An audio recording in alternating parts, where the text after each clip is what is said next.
Akala ko may ibig sabihin ang pag-like mo sa status ko sa Facebook. Nagre-reply ka rin sa Twitter.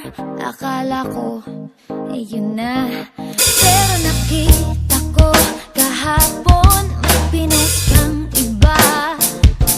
May kasama kang maganda. Ang sabi mo sa akin, kaibigan mo lang siya. Ang hirap palang maging D-A-N-G-A. Ang hirap palang maging D-A-N-G-A. Pinapaasa mo lang ako kasi alam mo na crush kita. Oo, na crush kita. Pambihira o dati pa. May patanong-tanong ka pa kung sino yung nasa Facebook status ko. Hoy! Tungkol yun sa'yo. Yung sana ako na lang ang girlfriend mo. Oh. Parang gusto ko nang sabihin ang feelings ko na tinatago sa'yo. Para na akong pulis, maka-stalker sa profile mo. Ano ba?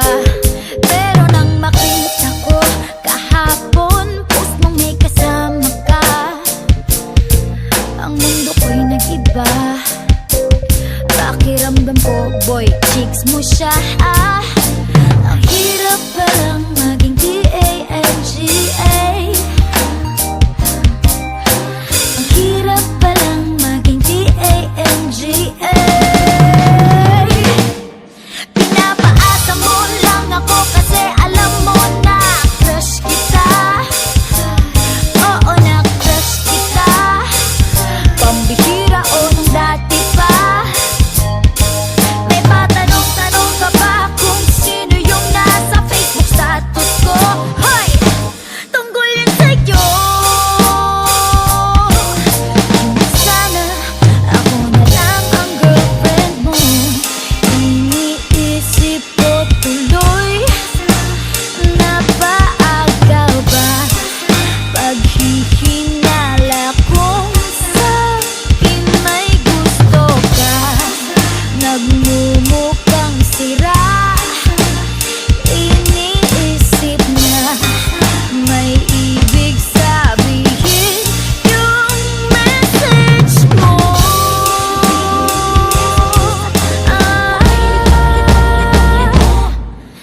Ang hirap palang maging D-A-N-G-A.